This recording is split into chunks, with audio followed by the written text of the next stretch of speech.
ਵਾਹਿਗੁਰੂ ਸਾਹਿਬ ਜੀ।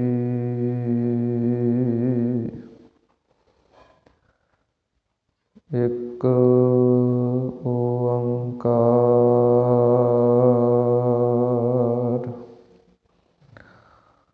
ਸਤਿਨਾਮ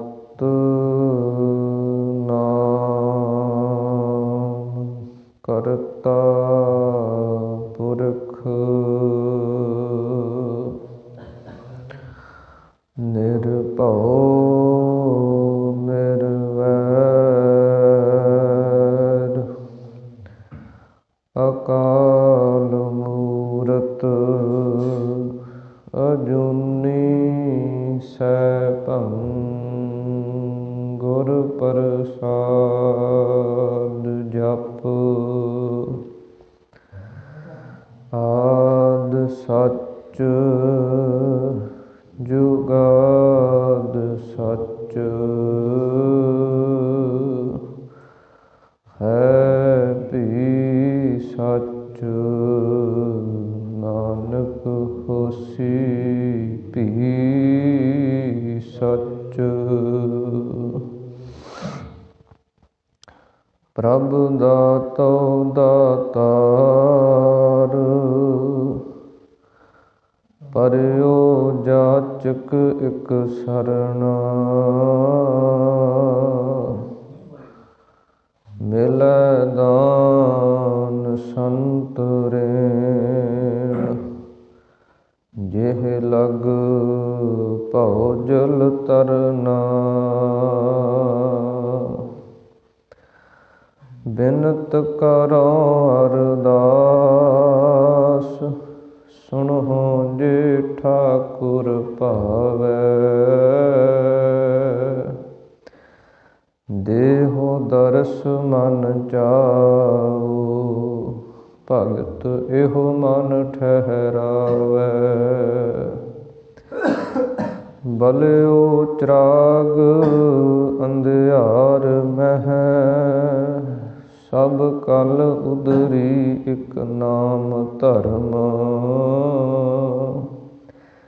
ਪ੍ਰਗਟ ਸਗਲ ਹਰ ਭਵਨ ਮਹਿ ਜਨ ਨਾਨਕ ਗੁਰ ਪਾਰ ਬ੍ਰਹਮ। ਮੇਰ ਕਰੋ ਤ੍ਰਿਣ ਤੇ ਮੋਹ ਜਾਹੇ ਗਰੀਬ ਨਿਵਾਜ ਨ ਦੂਸਰ ਤੋਸੋ। ਭੂਲ ਸ਼ਿਮੋ ਹਮਰੀ ਪ੍ਰਭ ਆਪ ਨਾ ਭੂਲਣ ਹਾਰ ਕਹੂੰ ਕੋ ਮੋਸੋ। ਸੇਵ ਕਰੀ ਤੁਮਰੀ ਤਿਨਕੇ ਸਭ ਹੀ ਗ੍ਰਹਿ ਦੇਖੀਅਤ ਦਰਬ ਪਰੋਸੋ। ਯਾ ਕਲ ਮੈਂ ਸਭ ਕਾਲ ਕਿਰਪਾਨ ਕੇ ਭਾਰੀ ਭੁਜਾਨ ਕੋ ਭਾਰੀ ਭਰੋਸੋ। ਕਹਾਂ ਬੁੱਧ ਪ੍ਰਭ ਤੁਛ ਹਮਾਰੀ ਬਰਨ ਸਕੈ ਮਹਿਮਾ ਜੋ ਤਿਹਾਰੀ। ਹਮ ਨਾ ਸਕਤ ਕਰ ਸਿਫਤ ਤੁਮਾਰੀ ਆਪ ਲਿਹੋ ਤੁਮ ਕਥਾ ਸੁਧਾਰੀ। ਮੂਕ ਉਚਰੈ ਸ਼ਾਸਤਰ ਖਟ ਪਿੰਗ ਗਿਰਨ ਚੜ ਜਾਇ। ਅੰਧ ਲਖੈ ਬਦਰੋ ਸੁਣੈ ਜਿਉ ਕਾਲ ਕਿਰਪਾ ਕਰਾਇ।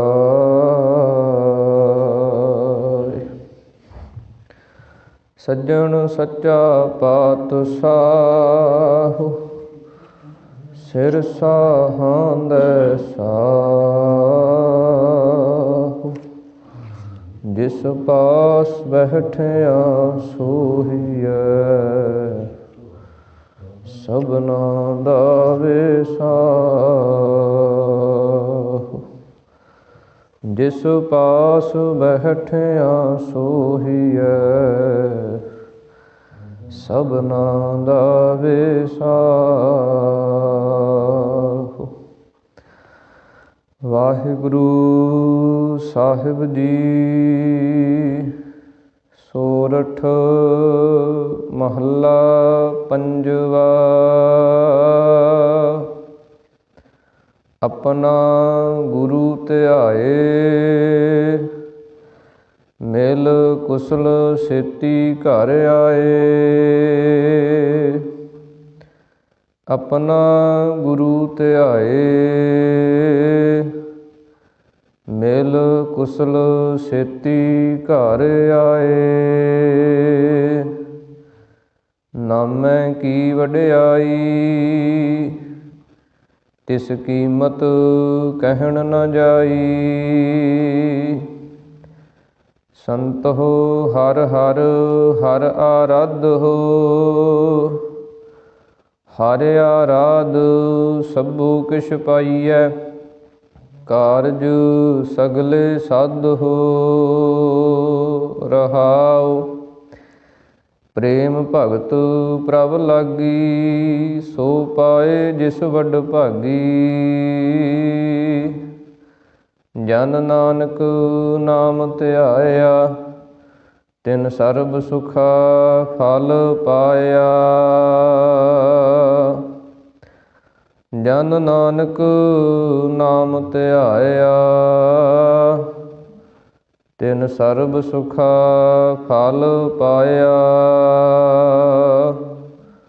ਸੋਰਠ ਮਹੱਲਾ ਪੰਜਵਾ। ਆਪਣਾ ਗੁਰੂ ਧਿਆਏ ਮਿਲ ਕੁਸਲ ਸੇਤੀ ਘਰ ਆਏ।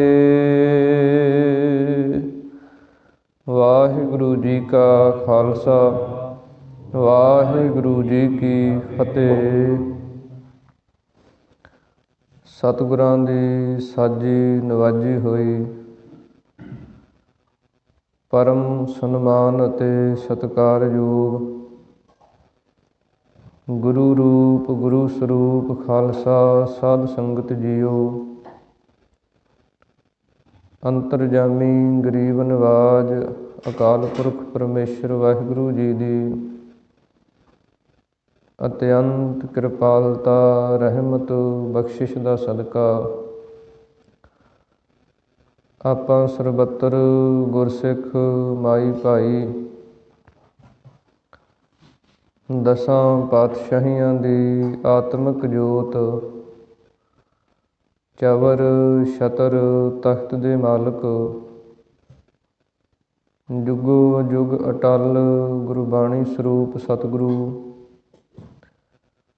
ਧੰਨ ਧੰਨ ਸਤਿਗੁਰੂ ਸ੍ਰੀ ਗੁਰੂ ਗ੍ਰੰਥ ਸਾਹਿਬ ਮਹਾਰਾਜ ਸੱਚੇ ਪਾਤਸ਼ਾਹ ਜੀ ਜਿਨ੍ਹਾਂ ਦੀ ਪਾਵਨ ਪਵਿੱਤਰ ਹਜ਼ੂਰੀ ਦੇ ਅੰਦਰ ਸੁਭਾਏਮਾਨ ਹੋ ਕੇ ਅੰਮ੍ਰਿਤ ਵੇਲੇ ਦੇ ਦੀਵਾਨਾਂ ਦੀਆਂ ਹਾਜ਼ਰੀਆਂ ਭਰ ਕੇ ਆਪਣੇ ਸਮੇਂ ਤੋਂ ਜੀਵਨ ਤੋਂ ਲਾਹੇ ਪ੍ਰਾਪਤ ਕਰ ਰਹੇ ਹਾਂ। ਜਿਸ ਪ੍ਰਕਾਰ ਅੰਮ੍ਰਿਤ ਵੇਲੇ ਸਤਿਗੁਰਾਂ ਦੇ ਪਾਵਨ ਪ੍ਰਕਾਸ਼ ਦੀ ਸੇਵਾ ਉਸ ਤੋਂ ਉਪਰੰਤ ਨਿਤਨੇਮ ਦੀਆਂ ਬਾਣੀਆਂ ਦੇ ਜਾਪ ਪੜ੍ਹੇ ਸੁਣੇ ਗਏ ਹਨ। ਜਿਸ ਤੋਂ ਉਪਰੰਤ ਸਤਿਗੁਰਾਂ ਦੀ ਪਾਵਨ ਗੁਰਬਾਣੀ ਦੀ ਚੱਲ ਰਹੀ ਲੜੀਵਾਰ ਕਥਾ ਉਸ ਦੇ ਵਿੱਚੋਂ ਆਪਾਂ ਸ਼ਬਦ ਦੇ ਪਾਠ ਨੂੰ ਸਰਵਣ ਕੀਤਾ ਹੈ। ਸਤਿਗੁਰੂ ਸ੍ਰੀ ਗੁਰੂ ਅਰਜਨ ਦੇਵ ਮਹਾਰਾਜ ਸੱਚੇ ਪਾਤਸ਼ਾਹ ਜੀ ਦੇ ਉਚਾਰਨ ਕੀਤੇ ਹੋਏ ਸੋਰਠ ਰਾਗ ਦੇ ਅੰਦਰ ਇਹ ਸ਼ਬਦ ਦਰਜ ਹਨ, ਜਿਨ੍ਹਾਂ ਦੁਆਰਾ ਸਤਿਗੁਰੂ ਜੀ ਸਾਨੂੰ ਸ਼ੁਭ ਸਿੱਖਿਆ ਸ਼ੁਭ ਉਪਦੇਸ਼ ਬਖਸ਼ਿਸ਼ ਕਰਦੇ ਹਨ। ਇਸ ਪਾਵਨ ਪਵਿੱਤਰ ਸ਼ਬਦ ਦੁਆਰਾ ਸਤਿਗੁਰੂ ਜੀ ਸਾਨੂੰ ਸਿੱਖਿਆ ਬਖਸ਼ਿਸ਼ ਕਰ ਰਹੇ ਹਨ। ਸਤਿਗੁਰੂ ਜੀ ਬਚਨ ਕਰਦੇ ਹਨ ਕਿ ਜਿਨ੍ਹਾਂ ਨੇ ਆਪਣੇ ਗੁਰੂ ਨੂੰ ਧਿਆਇਆ ਹੈ, ਜਿਨ੍ਹਾਂ ਨੇ ਗੁਰੂ ਦੁਆਰਾ ਬਖਸ਼ਿਸ਼ ਕੀਤੇ ਹੋਏ ਨਾਮ ਦੀ ਅਰਾਧਨਾ ਕੀਤੀ ਹੈ, ਉਸ ਨੂੰ ਜਪਿਆ ਹੈ, ਉਸ ਨਾਮ ਦਾ ਕਿੱਡਾ ਕੁ ਵੱਡਾ ਮਹੱਤਮ ਹੈ, ਉਸ ਨਾਮ ਦੀ ਕਿੱਡੀ ਕੁ ਵੱਡੀ ਮਹਿਮਾ ਹੈ, ਤਾਂ ਉਹ ਸਤਿਗੁਰੂ ਜੀ ਕਹਿੰਦੇ ਉਹਦੀ ਕੀਮਤ ਜਿਹੜੀ ਹੈ ਉਹ ਕਹੀ ਨਹੀਂ ਜਾ ਸਕਦੀ। ਨਾਮ ਦੀ ਕਿੱਡੀ ਕੁ ਵੱਡੀ ਬੇਅੰਤਤਾ ਹੈ, ਕਿੱਡੀ ਕੁ ਵੱਡੀ ਉਸ ਦੀ ਮਹਿਮਾ ਹੈ, ਇਸ ਨੂੰ ਕੋਈ ਬਿਆਨ ਕਰਨਾ ਚਾਹੇ ਤੇ ਕੀਤੀ ਨਹੀਂ ਜਾ ਸਕਦੀ। ਕਿਉਂਕਿ ਜਿੱਥੇ ਪਰਮੇਸ਼ਰ ਵਾਹਿਗੁਰੂ ਆਪ ਬੇਅੰਤ ਹੈ, ਉੱਥੇ ਉਹਦਾ ਜੋ ਨਾਮ ਹੈ ਉਹ ਵੀ ਬੇਅੰਤ ਹੈ। ਸਤਿਗੁਰੂ ਜੀ ਆਪਣੀ ਪਾਵਨ ਬਾਣੀ ਦੇ ਅੰਦਰ ਉਪਦੇਸ਼ ਬਖਸ਼ਿਸ਼ ਕਰਦੇ ਹਨ ਕਿ ਜਿਹੜੀ ਨਾਮ ਦੀ ਮਹਿਮਾ ਹੈ ਉਹਦਾ ਕੋਈ ਵਿਖਿਆਨ ਨਹੀਂ ਕਰ ਸਕਦਾ। ਨਾਵੈ ਕੀ ਕੀਮਤ ਮਿਤ ਕਹੀ ਨਾ ਜਾਏ। ਇਸੇ ਪ੍ਰਕਾਰ ਸਤਿਗੁਰੂ ਜੀ ਇੱਕ ਹੋਰ ਥਾਂ 'ਤੇ ਬਚਨ ਕਰਦੇ ਹਨ, ਸਾਈਂ ਨਾਮ ਅਮੋਲ ਕੀਮ ਨਾ ਕੋਈ ਜਾਣ ਦੋ। ਇਸੇ ਪ੍ਰਕਾਰ ਹੀ ਜੇ ਆਪਾਂ ਸੰਸਾਰੀ ਚੀਜ਼ਾਂ ਦੇ ਨਾਲ ਨਾਮ ਨੂੰ ਕਹੀਏ ਵੀ ਖਰੀਦ ਲਵਾਂਗੇ, ਜਿਵੇਂ ਸੰਸਾਰ ਦੇ ਅੰਦਰ ਆਪਾਂ ਚੀਜ਼ਾਂ ਮੁੱਲ ਪਾ ਕੇ ਖਰੀਦ ਲੈਂਦੇ ਹਾਂ, ਜੇ ਇੱਦਾਂ ਆਪਾਂ ਸੋਚਣਾ ਚਾਹੀਏ ਕਿ ਨਾਮ ਨੂੰ ਆਪਾਂ ਖਰੀਦ ਸਕਦੇ ਹਾਂ ਪੈਸੇ ਦੇ ਕੇ, ਸੋਨਾ ਦੇ ਕੇ, ਮਾਇਆ ਦੇ ਕੇ, ਤਾਂ ਸਤਿਗੁਰੂ ਜੀ ਕਹਿੰਦੇ ਉਹ ਪਰਮੇਸ਼ਰ ਵਾਹਿਗੁਰੂ ਦਾ ਨਾਮ ਇੱਦਾਂ ਨਹੀਂ ਮਿਲਦਾ। ਭਗਤ ਕਬੀਰ ਸਾਹਿਬ ਜੀ ਦੇ ਜੀਵਨ ਦੇ ਅੰਦਰ ਇੱਕ ਘਟਨਾ ਆਉਂਦੀ ਹੈ ਕਿ ਭਗਤ ਕਬੀਰ ਸਾਹਿਬ ਜੀ ਦੇ ਪਾਸ ਉਸ ਸਮੇਂ ਦਾ ਜਿਹੜਾ ਰਾਜਾ ਸੀ ਉਹ ਆਇਆ, ਅਤੇ ਭਗਤ ਕਬੀਰ ਸਾਹਿਬ ਜੀ ਦੀ ਮਹਿਮਾ ਪ੍ਰਸਿੱਧੀ ਸਾਰੇ ਜਗਤ ਦੇ ਅੰਦਰ ਹੋ ਰਹੀ ਸੀ। ਜਿੱਧਰ ਕਿੱਧਰ ਭਗਤ ਕਬੀਰ ਸਾਹਿਬ ਜੀ ਦੀ ਜੈ ਜੈਕਾਰ ਸੀ। ਜਿਵੇਂ ਸਤਿਗੁਰਾਂ ਨੇ ਆਪਣੀ ਪਾਵਨ ਬਾਣੀ ਅੰਦਰ ਬਚਨ ਕੀਤੇ ਹਨ, ਭਗਤ ਜੀ ਦੇ ਆਪ ਦੇ ਹੀ ਬਚਨ ਹਨ ਕਿ ਨਾ ਹਮ ਕੀਆ ਨਾ ਕਰਹੈਂਗੇ, ਨਾ ਕਰ ਸਕੈ ਸਰੀਰ, ਜੋ ਕਿਛ ਕੀਆ ਸੋ ਹਰਿ ਕੀਆ, ਭਇਓ ਕਬੀਰ ਕਬੀਰ। ਕਿ ਅਸੀਂ ਤੇ ਕੁਝ ਨਹੀਂ ਕਰਨ ਵਾਲੇ, ਸਭ ਕੁਝ ਕਰਨ ਕਰਾਉਣ ਵਾਲਾ ਤੇ ਉਹ ਪਰਮੇਸ਼ਰ ਹੈ। ਉਸੇ ਦੀ ਵਡਿਆਈ ਹੈ, ਉਸੇ ਦਾ ਹੀ ਜਸ ਹੈ। ਜਿਹੜਾ ਰਾਜਾ ਸੀ ਉਸ ਨੂੰ ਆਪਣਾ ਵੀ ਪ੍ਰਸਿੱਧੀ ਦੇ ਅੰਦਰ ਇੱਛਾ ਹੁੰਦੀ ਹੈ ਰਾਜਿਆਂ ਨੂੰ ਕਿ ਸਾਡਾ ਵੀ ਜੈ ਜੈਕਾਰ ਹੋਵੇ, ਸਾਡਾ ਵੀ ਕੋਈ ਨਾਮ ਇੱਦਾਂ ਲਵੇ। ਤਾਂ ਉਹ ਭਗਤ ਕਬੀਰ ਸਾਹਿਬ ਜੀ ਦੇ ਪਾਸ ਆਇਆ ਕਿ ਤੁਸੀਂ ਇੰਨੇ ਪ੍ਰਸਿੱਧ ਕਿਵੇਂ ਹੋ? ਤਾਂ ਭਗਤ ਜੀ ਕਹਿਣ ਲੱਗੇ ਕਿ ਇਹ ਤਾਂ ਪਰਮੇਸ਼ਰ ਦੀ ਵਡਿਆਈ ਹੈ, ਉਹਦਾ ਜਸ ਹੈ। ਹਰਜੂ ਆਪਣੀ ਵਡਿਆਈ ਭਾਵ ਦੀ ਜਨ ਕਾ ਜੈਕਾਰ ਕਰਾਈ।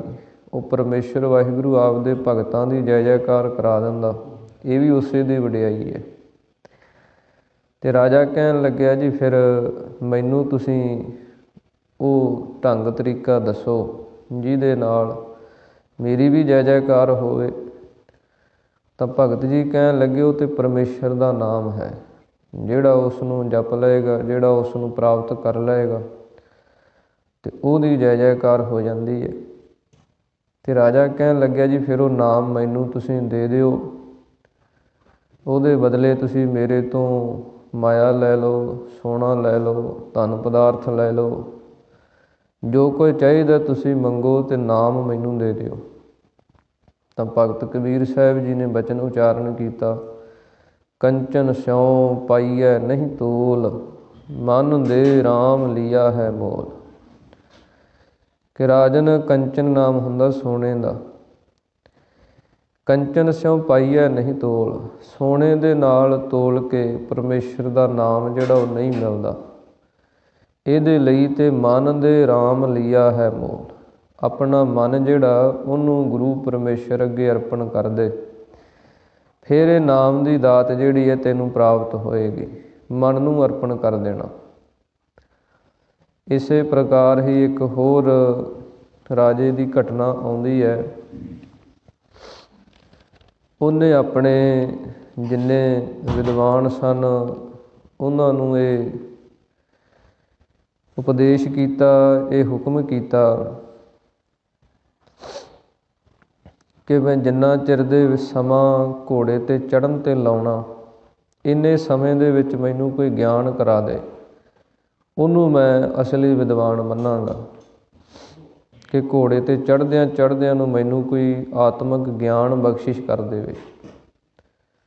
ਬੜੇ ਵਿਦਵਾਨ ਗਏ, ਪਰ ਜਿਨ੍ਹਾਂ ਦੇ ਕੋਲੇ ਭਗਤੀ ਨਹੀਂ ਸੀ, ਪਰਮੇਸ਼ਰ ਦਾ ਨਾਮ ਨਹੀਂ ਸੀ, ਉਹ ਰਾਜੇ ਦਾ ਉੱਤਰ ਨਹੀਂ ਦੇ ਸਕੇ। ਇੱਕ ਕੋਈ ਸਾਧੂ ਮਹਾਤਮਾ, ਬੰਦਗੀ ਵਾਲੀ ਰੂਹ, ਨਾਮ ਸਿਮਰਨ ਦਾ ਅਭਿਆਸੀ, ਉਹ ਮਹਾਤਮਾ ਗਏ। ਕਹਿਣ ਲੱਗੇ ਵੀ ਰਾਜਨ, ਤੇਰੇ ਸਵਾਲ ਦਾ ਜਵਾਬ ਤੇ ਦੇ ਦਿੰਦੇ ਹਾਂ, ਪਰ ਉਹਦੇ ਤੋਂ ਪਹਿਲਾਂ ਤੂੰ ਸਾਡੇ ਤੋਂ ਸਿੱਖਿਆ ਲੈਣੀ ਹੈ। ਅਸੀਂ ਤੈਨੂੰ ਸਿੱਖਿਆ ਦੇਣ ਵਾਲੇ ਗੁਰੂ ਹੋ ਗਏ ਅਤੇ ਤੂੰ ਹੋ ਗਿਆ ਚੇਲਾ। ਅਤੇ ਜਦੋਂ ਕੁਝ ਨਾ ਕੁਝ ਗੁਰੂ ਦੇ ਪਾਸੋਂ ਪ੍ਰਾਪਤ ਕਰੀਦਾ ਅਤੇ ਉਹਦੇ ਤੋਂ ਪਹਿਲਾਂ ਗੁਰੂ ਅੱਗੇ ਕੋਈ ਭੇਟਾ ਰੱਖੀ ਦੀ ਹੈ, ਖਾਲੀ ਹੱਥੀਂ ਨਹੀਂ ਕੁਝ ਮਿਲਦਾ। ਕਹਿਣ ਲੱਗਿਆ ਜੀ ਦੱਸੋ ਕੀ ਭੇਟਾ ਚਾਹੀਦੀ ਹੈ। ਅਤੇ ਮਹਾਤਮਾ ਕਹਿਣ ਲੱਗੇ ਤੇਰੇ ਕੋਲ 3 ਚੀਜ਼ਾਂ ਹਨ। ਇੱਕ ਤੇਰੇ ਕੋਲ ਤਨ ਹੈ, ਦੂਜਾ ਤੇਰੇ ਕੋਲ ਮਨ ਹੈ, ਤੀਜਾ ਤੇਰੇ ਕੋਲ ਧਨ ਹੈ। 3 ਹੀ ਚੀਜ਼ਾਂ ਹਨ, ਤਨ, ਮਨ ਅਤੇ ਧਨ। ਇਹ ਤਿੰਨਾਂ 'ਚੋਂ ਇੱਕ ਚੀਜ਼ ਤੂੰ ਸਾਨੂੰ ਭੇਟਾ ਕਰ ਦੇ, ਕੋਈ ਮਰਜ਼ੀ ਕਰ ਦੇ। ਰਾਜਾ ਕਹਿਣ ਲੱਗਿਆ ਜੀ ਮੈਂ ਸਲਾਹ ਕਰਕੇ ਅਤੇ ਫਿਰ ਤੁਹਾਨੂੰ ਦੱਸਦਾ।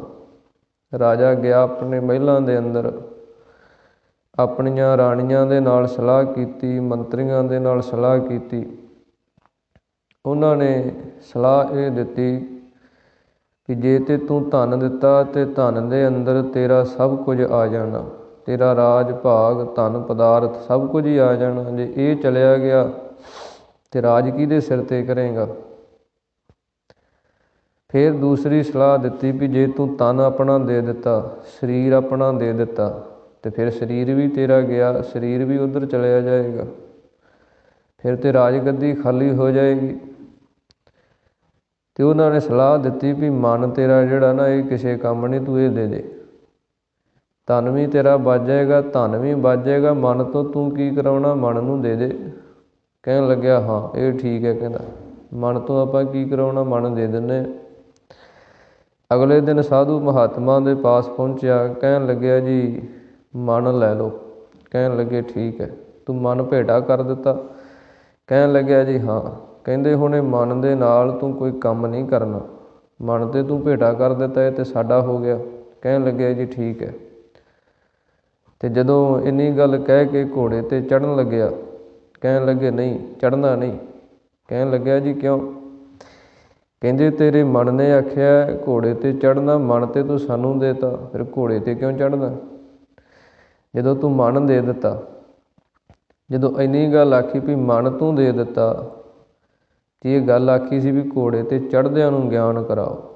ਵੀ ਮਨ ਜਦੋਂ ਗੁਰੂ ਨੂੰ ਅਰਪਣ ਕਰ ਦਿੱਤਾ, ਫਿਰ ਮਨ ਦੀ ਤਾਂ ਮਰਜ਼ੀ ਰਹੀ ਨਹੀਂ ਕੋਈ। ਫਿਰ ਤੇ ਮਨ ਉਹ ਕਰਮ ਕਰੇਗਾ ਜਿਹੜਾ ਗੁਰੂ ਆਖੇਗਾ, ਆਪਦੀ ਮਰਜ਼ੀ ਜਿਹੜੀ ਉਹ ਛੱਡ ਦੇਗਾ। ਇਸ ਪ੍ਰਕਾਰ ਸਤਿਗੁਰੂ ਜੀ ਕਹਿੰਦੇ ਜੇ ਉਹ ਨਾਮ ਦੀ ਦਾਤ ਪ੍ਰਾਪਤ ਕਰਨੀ ਹੈ ਤਾਂ ਉਹਦੇ ਵਾਸਤੇ ਤਨ, ਮਨ, ਧਨ ਸਭ ਸੌਂਪ ਗੁਰ ਕਉ, ਹੁਕਮ ਮੰਨਿਆ ਪਾਈਐ। ਜਿੰਨਾ ਚਿਰ ਤਨ ਦੀ ਹੰਗਤਾ ਆਪਾਂ ਨਹੀਂ ਛੱਡਦੇ, ਮਨ ਦੀ ਹੰਗਤਾ ਨਹੀਂ ਛੱਡਦੇ, ਧਨ ਦੀ ਹੰਗਤਾ ਨਹੀਂ ਛੱਡਦੇ, ਉਨਾ ਚਿਰ ਨਾਮ ਜਿਹੜਾ ਉਹ ਪਰਮੇਸ਼ਰ ਦਾ ਪ੍ਰਾਪਤ ਨਹੀਂ ਹੁੰਦਾ। ਕਿਉਂਕਿ ਨਾਮ ਅਤੇ ਹੰਕਾਰ 2 ਵਿਰੋਧੀ ਚੀਜ਼ਾਂ ਹਨ। ਜਿਵੇਂ ਅੱਗ ਹੁੰਦੀ ਹੈ ਅਤੇ ਪਾਣੀ ਹੁੰਦਾ, ਇਹਨਾਂ ਦਾ ਮੇਲ ਕੋਈ ਨਹੀਂ। ਇਸੇ ਪ੍ਰਕਾਰ ਹੀ ਪਰਮੇਸ਼ਰ ਦਾ ਨਾਮ ਅਤੇ ਹੰਕਾਰ, ਇਹਨਾਂ ਦਾ ਕੋਈ ਮੇਲ ਨਹੀਂ। ਜਿੱਥੇ ਨਾਮ ਆ ਕੇ ਵਸ ਗਿਆ ਉੱਥੇ ਹੰਕਾਰ ਜਿਹੜਾ ਉਹ ਨਹੀਂ ਰਹਿੰਦਾ, ਅਤੇ ਜਿੱਥੇ ਹੰਕਾਰ ਨੇ ਡੇਰੇ ਲਾਏ ਹੋਏ ਆ ਉੱਥੇ ਨਾਮ ਦੀ ਗੱਲ, ਬਾਣੀ ਦੀ ਗੱਲ ਚੰਗੀ ਨਹੀਂ ਲੱਗਦੀ। ਸਤਿਗੁਰੂ ਜੀ ਆਪਣੀ ਪਾਵਨ ਬਾਣੀ ਅੰਦਰ ਬਚਨ ਕਰਦੇ ਹਨ, ਹਉਮੈ ਨਾਵੈ ਨਾਲ ਵਿਰੋਧ ਹੈ, ਦੋਏ ਨਾ ਵਸੈ ਇੱਕ ਥਾਏ। ਇਹ ਦੋ ਐਸੀਆਂ ਤਾਕਤਾਂ ਹਨ ਵੀ ਜਿਹੜੀਆਂ ਇੱਕੋ ਜਗ੍ਹਾ 'ਤੇ ਵਸਦੀਆਂ ਨਹੀਂ। ਇਸ ਕਰਕੇ ਸਤਿਗੁਰੂ ਜੀ ਕਹਿੰਦੇ ਪਰਮੇਸ਼ਰ ਦਾ ਨਾਮ ਐਸਾ ਅਮੋਲਕ ਹੈ, ਐਸੀ ਅਮੋਲਕ ਦਾਤ ਹੈ, ਇਹਦੀ ਕੋਈ ਕੀਮਤ, ਇਹਦਾ ਕੋਈ ਮੁੱਲ ਉਹ ਬਿਆਨ ਨਹੀਂ ਕਰ ਸਕਦਾ। ਸਤਿਗੁਰੂ ਜੀ ਇਸ ਪਾਵਨ ਪਵਿੱਤਰ ਸ਼ਬਦ ਦੇ ਰਾਹੀਂ ਆਪਾਂ ਨੂੰ ਉਪਦੇਸ਼ ਬਖਸ਼ਿਸ਼ ਕਰਦੇ ਹਨ। ਮਨ ਬਿਰਤੀਆਂ ਨੂੰ ਇਕਾਗਰ ਕਰਕੇ ਆਪਾਂ ਇਸ ਪਾਵਨ ਸ਼ਬਦ ਦੀ ਵਿਚਾਰ ਨੂੰ ਸਰਵਣ ਕਰਨ ਦੇ ਯਤਨ ਕਰੀਏ ਜੀ। ਸਾਰੀ ਸੰਗਤ ਇੱਕ ਵਾਰੀ ਪ੍ਰੇਮ ਦੇ ਨਾਲ ਉਚਾਰਨ ਕਰੋ ਜੀ। ਸਤਿਨਾਮ ਸ੍ਰੀ ਵਾਹਿਗੁਰੂ ਸਾਹਿਬ ਜੀ। ਵਾਹਿਗੁਰੂ ਸਾਹਿਬ ਜੀ। ਸੋਰਠ ਮਹੱਲਾ ਪੰਜਵਾ। ਆਪਣਾ ਗੁਰੂ ਧਿਆਏ, ਮਿਲ ਕੁਸਲ ਸੇਤੀ ਘਰ ਆਏ। ਸਤਿਗੁਰੂ ਜੀ ਕਹਿੰਦੇ ਜਿਨ੍ਹਾਂ ਨੇ ਆਪਣੇ ਗੁਰੂ ਦੁਆਰਾ ਬਖਸ਼ਿਸ਼ ਕੀਤੇ ਹੋਏ ਨਾਮ ਨੂੰ ਧਿਆਇਆ ਹੈ, ਮਿਲ ਕੁਸਲ ਛੇਤੀ ਘਰ ਆਏ। ਉਹ ਕੁਸਲ ਖੁਸ਼ੀਆਂ ਆਨੰਦ ਮੰਗਲ ਦੇ ਸਹਿਤ ਹੋ ਕੇ ਆਪਣੇ ਘਰ ਦੇ ਅੰਦਰ ਆ ਗਏ ਹੈ, ਆਪਣੇ ਅਸਲੀ ਘਰ ਟਿਕਾਣੇ ਦੇ ਅੰਦਰ ਆ ਗਏ ਹੈ। ਅਸਲੀ ਘਰ ਕੀ ਹੈ? ਨਾਨਕ ਬੱਧਾ ਘਰ ਤਹਾਂ, ਜਿੱਥੈ ਮਿਰਤ ਨਾ ਜਨਮ ਜਰਾ। ਉਹ ਅਸਲੀ ਘਰ ਜਿੱਥੇ ਨਾ ਮੌਤ ਆਉਂਦੀ ਹੈ, ਨਾ ਜਨਮ ਹੁੰਦਾ, ਨਾ ਬੁਢੇਪੇ ਦਾ ਕੋਈ ਦੁੱਖ ਰਹਿੰਦਾ। ਇਹ ਜਿਹੜੇ ਘਰ ਹਨ ਜਿੱਥੇ ਆਪਾਂ ਸਰੀਰ ਦੀ ਸਾਰੀ ਉਮਰ ਬਤੀਤ ਕਰਦੇ ਹਾਂ, ਇਹ ਅਸਲੀ ਘਰ ਨਹੀਂ ਹੈ। ਜਾਂ ਇਹ ਸਰੀਰ ਦੇ ਅੰਦਰ ਆਪਾਂ ਜਿੰਨੀ ਉਮਰ ਬਤੀਤ ਕਰ ਜਾਂਦੇ ਹਾਂ, ਸਰੀਰ ਰੂਪੀ ਘਰ ਜਿਹੜਾ ਇਹ ਵੀ ਅਸਲੀ ਨਹੀਂ।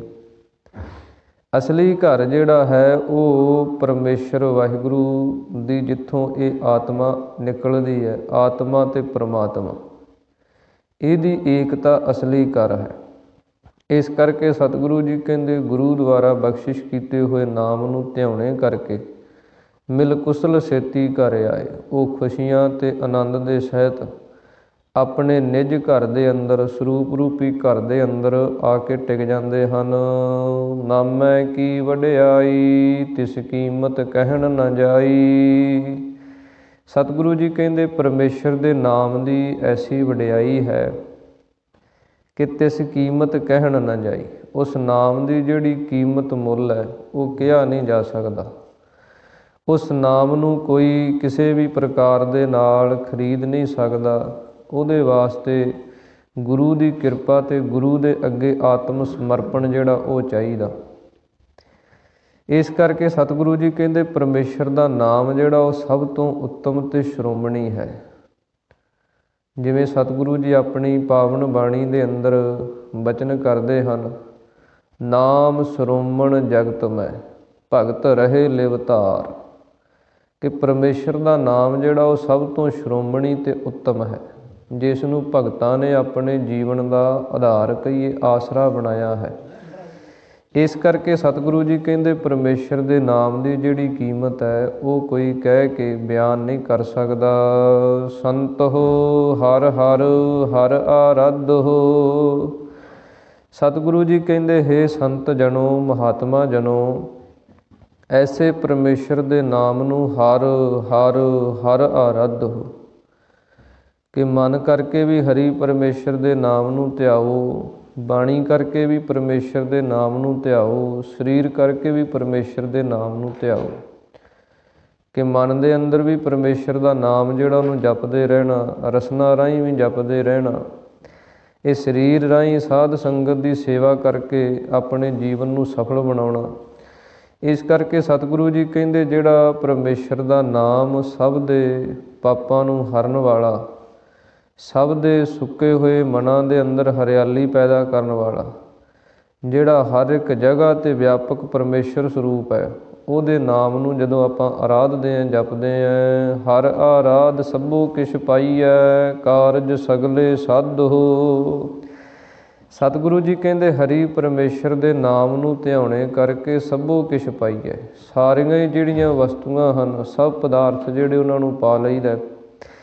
ਕਾਰਜ ਸਗਲੇ ਸਾਧੋ। ਜਿੰਨੇ ਕਾਰਜ ਹਨ ਲੋਕ ਤੇ ਪਰਲੋਕ ਦੇ, ਭੋਗ ਤੇ ਮੋਖ ਦੇ, ਉਹ ਸਾਰੇ ਹੀ ਕਾਰਜ ਜਿਹੜੇ ਹਨ ਨਾਮ ਦੀ ਭਗਤੀ ਦੁਆਰਾ ਸਵਰ ਜਾਂਦੇ ਹਨ, ਸਫਲੇ ਹੋ ਜਾਂਦੇ ਹਨ।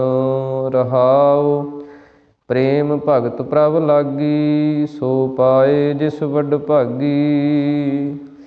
ਸਤਿਗੁਰੂ ਜੀ ਕਹਿੰਦੇ ਪਰਮੇਸ਼ਰ ਦੀ ਪ੍ਰੇਮਾ ਭਗਤੀ ਜਿਨ੍ਹਾਂ ਨੂੰ ਲੱਗ ਗਈ ਹੈ, ਜਿਨ੍ਹਾਂ ਨੂੰ ਪ੍ਰਭੂ ਦੀ ਪ੍ਰੇਮਾ ਭਗਤੀ ਦੀ ਲਗਨ ਲੱਗੀ ਹੈ, ਸੋ ਪਾਏ ਜਿਸ ਵੱਡ ਭਾਗੀ। ਜਿਨ੍ਹਾਂ ਨੇ ਐਸੀ ਪ੍ਰੇਮਾ ਭਗਤੀ ਨੂੰ ਪ੍ਰਾਪਤ ਕੀਤਾ ਉਹ ਵੱਡਿਆਂ ਭਾਗਾਂ ਵਾਲੇ।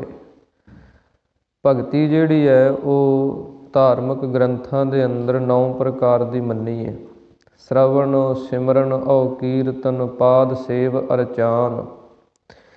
ਇਸ ਪ੍ਰਕਾਰ ਇਹ 9 ਪ੍ਰਕਾਰ ਦੀ ਭਗਤੀ ਦਾ ਜ਼ਿਕਰ ਆਉਂਦਾ ਹੈ।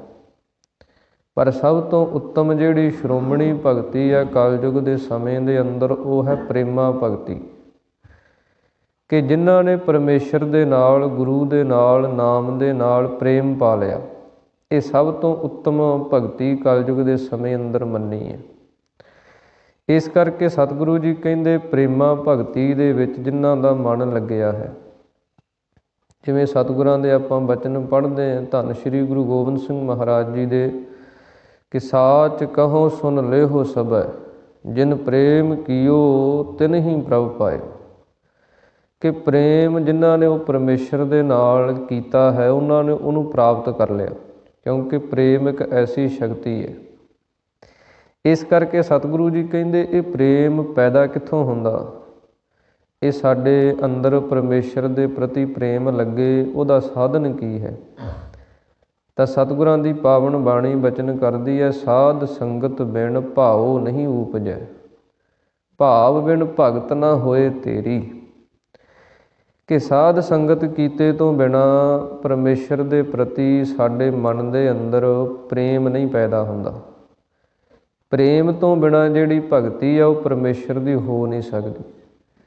ਇਸ ਕਰਕੇ ਸਤਿਗੁਰੂ ਜੀ ਕਹਿੰਦੇ ਪ੍ਰੇਮਾ ਭਗਤੀ ਜਿਹੜੀ ਹੈ, ਪ੍ਰੇਮ ਦਾ ਵਿਦਵਾਨਾਂ ਨੇ ਅਰਥ ਵੀ ਕੀਤਾ ਹੈ ਕਿ ਪ੍ਰੇਮ, ਪ੍ਰੇ ਦਾ ਅਰਥ ਹੈ ਪਰੇ, ਮੈਂ ਦਾ ਅਰਥ ਹੈ ਮੈਂ ਤੋਂ। ਜਦੋਂ ਕੋਈ ਪ੍ਰੇਮਾ ਭਗਤੀ ਕਰਦਾ ਕਰਦਾ ਮੈਂ ਤੋਂ ਪਰੇ ਹੋ ਜਾਂਦਾ, ਹੰਕਾਰ ਤੋਂ ਪਰੇ ਹੋ ਜਾਂਦਾ, ਉਹ ਜਿਹੜੀ ਭਗਤੀ ਉਹਦੀ ਸਫਲੀ ਹੋ ਜਾਂਦੀ। ਇਸ ਕਰਕੇ ਸਤਿਗੁਰੂ ਜੀ ਕਹਿੰਦੇ ਪ੍ਰੇਮ ਭਗਤ ਪ੍ਰਭ ਲਾਗੀ, ਸੋ ਪਾਏ ਜਿਸ ਵੱਡ ਭਾਗੀ। ਜਿਸ ਦੇ ਉੱਤਮ ਭਾਗ ਹਨ, ਵੱਡੇ ਭਾਗ ਹਨ, ਉਸ ਨੇ ਐਸੀ ਪ੍ਰੇਮਾ ਭਗਤੀ ਨੂੰ ਪ੍ਰਾਪਤ ਕੀਤਾ ਹੈ, ਜਿਸ ਦਾ ਸਦਕਾ ਉਹਦਾ ਜਿਹੜਾ ਮਨ ਹੈ ਪਰਮੇਸ਼ਰ ਦੇ ਨਾਮ ਦੇ ਵਿੱਚ ਲੱਗ ਗਿਆ ਹੈ। ਜਨ ਨਾਨਕ ਨਾਮ ਧਿਆਇਆ, ਤਿਨ ਸਰਬ ਸੁਖਾ ਫਲ ਪਾਇਆ। ਸਤਿਗੁਰੂ ਸ਼੍ਰੀ ਗੁਰੂ ਅਰਜਨ ਦੇਵ ਮਹਾਰਾਜ ਉਚਾਰਨ ਕਰਦੇ ਹਨ ਕਿ ਜਿਨ੍ਹਾਂ ਨੇ ਨਾਮ ਨੂੰ ਧਿਆਇਆ ਹੈ, ਤਿਨ ਸਰਬ ਸੁਖਾ ਫਲ ਪਾਇਆ। ਉਹਨਾਂ ਨੇ ਸਾਰੇ ਜਿਹੜੇ ਸੁੱਖ ਹਨ ਤੇ ਇਸੇ ਪ੍ਰਕਾਰ ਜਿੰਨੇ ਫਲ ਹਨ ਉਹ ਪ੍ਰਾਪਤ ਕਰ ਲਏ। ਸਾਰੇ ਸੁੱਖਾਂ ਦਾ ਸਾਧਨ ਜੋ ਗਿਆਨ ਹੈ, ਆਤਮਿਕ ਗਿਆਨ ਹੈ, ਉਹਨੂੰ ਪ੍ਰਾਪਤ ਕਰ ਲਿਆ। ਤੇ ਜਿਹੜਾ ਧਾਰਮਿਕ ਨਾਮ ਰੂਪੀ ਫਲ ਸੀ ਉਹ ਵੀ ਉਹਨਾਂ ਨੇ ਪ੍ਰਾਪਤ ਕਰ ਲਿਆ। ਸੋਰਠ ਮਹੱਲਾ ਪੰਜਵਾ। ਪਰਮੇਸ਼ਰ ਦਿੱਤਾ ਬੰਨਾ, ਦੁੱਖ ਰੋਗ ਕਾ ਡੇਰਾ ਭੰਨਾ। ਸ੍ਰੀ ਗੁਰੂ ਅਰਜਨ ਦੇਵ ਮਹਾਰਾਜ ਸੱਚੇ ਪਾਤਸ਼ਾਹ ਜੀ ਅਗਲਾ ਸ਼ਬਦ ਉਚਾਰਨ ਕਰਦੇ ਹਨ। ਇਹ ਪਾਵਨ ਪਵਿੱਤਰ ਸ਼ਬਦ ਜਿਸ ਸਮੇਂ ਵਡਾਲੀ ਸਾਹਿਬ ਦੇ ਅੰਦਰ ਧੰਨ ਸ਼੍ਰੀ ਗੁਰੂ ਹਰਗੋਬਿੰਦ ਸਾਹਿਬ ਮਹਾਰਾਜ ਜੀ ਦਾ ਅਵਤਾਰ ਹੋਇਆ, ਉਸ ਸਮੇਂ ਸਤਿਗੁਰਾਂ ਨੇ ਇਹ ਸਾਹਿਬਜ਼ਾਦੇ ਦੇ ਆਗਮਨ 'ਤੇ, ਜਨਮ 'ਤੇ ਇਹ ਪਾਵਨ ਪਵਿੱਤਰ ਸ਼ਬਦ ਉਚਾਰਨ ਕੀਤਾ। ਤਾਂ ਸਤਿਗੁਰੂ ਜੀ ਬਚਨ ਕਰਦੇ ਹਨ, ਪਰਮੇਸ਼ਰ ਦਿੱਤਾ ਬੰਨਾ, ਦੁੱਖ ਰੋਗ ਕਾ ਡੇਰਾ ਭੰਨਾ। ਕਿ ਪਰਮੇਸ਼ਰ ਵਾਹਿਗੁਰੂ ਨੇ ਆਪ ਕਿਰਪਾ ਕਰਕੇ, ਬੰਨਾ ਦਾ ਅਰਥ ਹੁੰਦਾ ਆਸਰਾ, ਤੇ ਆਸਰੇ ਤੋਂ ਅੱਗੇ ਅਰਥ ਲਿਆ ਜਾਂਦਾ ਪੁੱਤਰ ਦਾ। ਜਿਵੇਂ ਪੁੱਤਰ ਆਸਰਾ ਮੰਨਿਆ ਮਾਪਿਆਂ ਦਾ, ਇਸੇ ਪ੍ਰਕਾਰ ਹੀ ਬੰਨਾ ਤੋਂ ਭਾਵ ਹੈ ਪੁੱਤਰ ਦਾ। ਕਿ ਪਰਮੇਸ਼ਰ ਵਾਹਿਗੁਰੂ ਨੇ ਆਪ ਇਹ ਪੁੱਤਰ ਦੀ ਦਾਤ ਬਖਸ਼ਿਸ਼ ਕੀਤੀ ਹੈ, ਜਿਸ ਦਾ ਸਦਕਾ ਦੁੱਖ ਰੋਗ ਕਾ ਡੇਰਾ ਭੰਨਾ। ਜਿੰਨਾ ਦੁੱਖ ਸੀ, ਜਿੰਨਾ ਮਾਤਾ ਗੰਗਾ ਜੀ ਨੂੰ ਇਹ ਚਿੰਤਾ ਸੀ ਕਿ ਸਾਡੇ ਘਰ ਦੇ ਅੰਦਰ ਕੋਈ ਸੰਤਾਨ ਨਹੀਂ, ਤੇ ਉਸ ਸਮੇਂ ਜਿੰਨੇ ਜਿਹੜੇ ਕੋਈ ਪ੍ਰਿਥੀ ਚੰਦ ਤੇ ਉਹਦੀ ਘਰਵਾਲੀ ਕਰਮੋ ਸੀ ਉਹ ਮਿਹਣੇ ਮਾਰਿਆ ਕਰੇ, ਉਹ ਸਾਰਾ ਜਿਹੜੀ ਚਿੰਤਾ ਸੀ, ਦੁੱਖ ਦਾ ਡੇਰਾ ਸੀ, ਉਹ ਭੰਨ ਗਿਆ, ਉਹ ਨਾਸ਼ ਹੋ ਗਿਆ। ਇਸੇ ਪ੍ਰਕਾਰ ਸਤਿਗੁਰੂ ਜੀ ਕਹਿੰਦੇ ਪਰਮੇਸ਼ਰ ਦਿੱਤਾ ਬੰਨਾ। ਬੰਨਾ ਦਾ ਅਰਥ ਹੁੰਦਾ ਰੋਕ ਲਾ ਦੇਣੀ, ਬੰਨ ਲਾ ਦੇਣਾ, ਕਿ ਪਰਮੇਸ਼ਰ ਵਾਹਿਗੁਰੂ ਨੇ ਜਿਹੜੇ ਨਾਮ ਜਪਣ ਵਾਲੇ ਜਗਿਆਸੂ ਮਹਾਤਮਾ ਹਨ, ਉਹਨਾਂ ਦੇ ਅੰਦਰ ਜਿਹੜਾ ਕਾਮ, ਕ੍ਰੋਧ, ਲੋਭ, ਮੋਹ, ਵਿਸ਼ੇ ਵਿਕਾਰ ਹਨ, ਇਹਨਾਂ ਦਾ ਬੰਨ ਲਾ ਦਿੱਤਾ, ਇਹ ਰੋਕ ਦਿੱਤੇ। ਜਦੋਂ ਇਹ ਅਵਗੁਣ ਰੋਕ ਦਿੱਤੇ, ਦੁੱਖ ਰੋਗ ਕਾ ਡੇਰਾ ਪੰਨਾ। ਫਿਰ ਜਿੰਨੇ ਦੁੱਖ ਸੀ ਜੰਮਣ ਮਰਨ ਦੇ, ਜਿੰਨੇ ਰੋਗ ਸੀ ਹੰਕਾਰ ਦੇ, ਤ੍ਰਿਸ਼ਨਾ ਦੇ, ਇਹਨਾਂ ਦੇ ਡੇਰੇ ਸਾਰੇ ਹੀ ਪੁੱਟ ਦਿੱਤੇ। ਇਸੇ ਪ੍ਰਕਾਰ ਬੰਨਾ ਦਾ ਅਰਥ ਕਿਨਾਰਾ ਵੀ ਹੁੰਦਾ। ਜਿਵੇਂ ਆਪਾਂ ਸਤਿਗੁਰਾਂ ਦੀ ਪਾਵਨ ਬਾਣੀ ਦੇ ਅੰਦਰ ਇਹ ਸ਼ਬਦ 3 ਰੂਪਾਂ ਦੇ ਅੰਦਰ ਆਉਂਦਾ। ਜਦੋਂ ਆਪਾਂ ਜਪਜੀ ਸਾਹਿਬ ਦੀ ਬਾਣੀ ਪੜ੍ਹਦੇ ਹਾਂ ਤੇ ਉਸ ਦੇ ਅੰਦਰ ਬਚਨ ਆਉਂਦੇ ਹਨ, ਬੰਨਾ ਪੁਰੀਆਂ ਭਾਰ। ਉਹ ਲਿਖਿਆ ਉੱਥੇ ਵੀ ਇਹਨਾਂ ਅੱਖਰਾਂ ਦੇ ਨਾਲ ਹੀ ਹੈ। ਉੱਥੇ ਬੰਨਾ ਜਿਹੜਾ ਭਾਰਾ ਕਰਕੇ ਜਦੋਂ ਆਪਾਂ ਬੋਲਦੇ ਹਾਂ, ਉਹਦਾ ਅਰਥ ਬਣ ਜਾਂਦਾ ਬੰਨ੍ਹ ਕੇ, ਪੰਡਾਂ ਬੰਨ੍ਹਣੀਆਂ ਸੁੱਖਾਂ ਦੀਆਂ। ਜੇ ਕੋਈ ਪੰਡਾਂ ਵੀ ਬੰਨ੍ਹ ਕੇ ਮਨ ਨੂੰ ਦੇ ਦੇਵੇ ਤੇ ਤਾਂ ਵੀ ਨਹੀਂ ਰੱਜਦਾ। ਇਸੇ ਪ੍ਰਕਾਰ ਹੀ ਇੱਥੇ ਪਰਮੇਸ਼ਰ ਦਿੱਤਾ ਬੰਨਾ। ਇੱਥੇ ਬੰਨਾ ਦਾ ਅਰਥ ਹੋ ਗਿਆ ਪੁੱਤਰ, ਆਸਰਾ। ਇਸੇ ਪ੍ਰਕਾਰ ਹੀ ਭਗਤ ਫਰੀਦ ਸਾਹਿਬ ਜੀ ਦੇ ਬਚਨ ਆਉਂਦੇ ਹਨ, ਮੌਤੈ ਦਾ ਬੰਨਾ ਏਵੈ ਦਿਸੈ। ਉੱਥੇ ਬੰਨਾ ਦਾ ਅਰਥ ਹੈ ਕਿਨਾਰਾ। ਉਹ ਪਰਮੇਸ਼ਰ ਵਾਹਿਗੁਰੂ ਨੇ ਸੰਸਾਰ ਦੇ ਅੰਦਰ ਮੁਕਤੀ ਰੂਪੀ ਜਿਹੜਾ ਕਿਨਾਰਾ ਸੀ ਉਹ ਬਖਸ਼ਿਸ਼ ਕਰ ਦਿੱਤਾ। ਇਹ ਸੰਸਾਰ ਤੋਂ, ਭਵਜਲ ਸਮੁੰਦਰ ਤੋਂ ਪਾਰ ਹੋ ਕੇ ਜਿਹੜਾ ਮੁਕਤੀ ਰੂਪੀ ਕਿਨਾਰਾ ਸੀ ਉਹ ਪ੍ਰਾਪਤ ਕਰਾ ਦਿੱਤਾ, ਜਿਸ ਦਾ ਸਦਕਾ ਦੁੱਖ ਰੋਗ ਕਾ ਡੇਰਾ ਪੰਨਾ। ਜਿੰਨਾ ਦੁੱਖ ਸੀਗਾ ਜੰਮਣ ਤੇ ਮਰਨ ਦਾ, ਜਿੰਨਾ ਰੋਗ ਸੀਗੇ ਕਾਮ ਕ੍ਰੋਧ ਆਦਿਕਾਂ ਦੇ, ਉਹਨਾਂ ਦੇ ਡੇਰੇ ਜਿਹੜੇ ਉਹ ਭੰਨ ਦਿੱਤੇ, ਤੋੜ ਦਿੱਤੇ ਹਨ। ਆਨੰਦ ਕਰਹਿ ਨਰ ਨਾਰੀ, ਹਰ ਹਰ ਪ੍ਰਭ ਕਿਰਪਾ ਧਾਰੀ। ਸਤਿਗੁਰੂ ਜੀ ਕਹਿੰਦੇ ਜਿੰਨੇ ਨਰ ਨਾਰੀ ਮਾਈ ਭਾਈ ਸਨ, ਉਹ ਸਾਰੇ ਆਨੰਦ ਦੇ ਸਹਿਤ ਹੋ ਗਏ। ਹਰ ਹਰ ਪ੍ਰਭ ਕਿਰਪਾ ਧਾਰੀ। ਜਦੋਂ ਹਰੀ ਪਰਮੇਸ਼ਰ ਵਾਹਿਗੁਰੂ ਨੇ ਆਪਣੀ ਕਿਰਪਾ ਜਿਹੜੀ ਧਾਰੀ ਕਹੀਏ, ਧਾਰਨ ਕੀਤੀ ਹੈ ਇਸ ਜੀਵਾਂ ਦੇ ਉੱਤੇ। ਜਦੋਂ ਪਰਮੇਸ਼ਰ ਵਾਹਿਗੁਰੂ ਨੇ ਆਪਣੀ ਕਿਰਪਾ ਕੀਤੀ ਤਾਂ ਆਨੰਦ ਕਰਹਿ ਨਰ ਨਾਰੀ। ਜਿੰਨੇ ਨਰ ਨਾਰੀ ਮਾਈ ਭਾਈ ਸਨ, ਸਾਰੇ ਆਨੰਦ ਦੇ ਸਹਿਤ ਹੋ ਗਏ।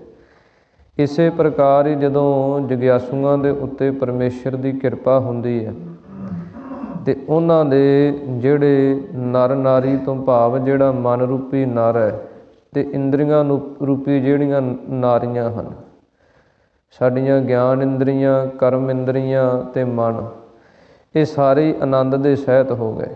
ਮਨ ਦੇ ਅੰਦਰ ਵੀ ਮੈਲ ਜਿਹੜੀ ਦੂਰ ਹੋ ਗਈ। ਇਸੇ ਪ੍ਰਕਾਰ ਜਿਹੜਾ ਇੰਦਰੀਆਂ ਸੀ, ਅੱਖਾਂ ਦਾ ਵੇਖਣਾ, ਕੰਨਾਂ ਦਾ ਸੁਣਨਾ, ਜ਼ੁਬਾਨ ਦਾ ਬੋਲਣਾ, ਹੱਥਾਂ ਦਾ ਕਰਨਾ, ਇਹ ਸਾਰੇ ਕਰਮ ਜਿਹੜੇ ਸਨ ਉਹ ਧਾਰਮਿਕ ਹੋ ਗਏ। ਸਾਰੇ ਕਰਮ ਜਿਹੜੇ ਆ ਉਹ ਨਿਰਮਲ ਤੇ ਉਜਲੇ ਹੋ ਗਏ। ਇਸ ਕਰਕੇ ਸਤਿਗੁਰੂ ਜੀ ਕਹਿੰਦੇ ਜਦੋਂ ਹਰੀ ਪਰਮੇਸ਼ਰ ਨੇ ਆਪਣੀ ਕਿਰਪਾ ਕੀਤੀ ਤੇ ਮਨ ਬਾਣੀ ਸਰੀਰ ਕਰਕੇ ਜੀਵ ਜਿਹੜਾ ਨਿਰਮਲ ਤੇ ਉਜਲ ਹੋ ਗਿਆ। ਸੰਤ ਹੋ ਸੁਖ ਹੋਆ ਸਭ ਥਾਈ।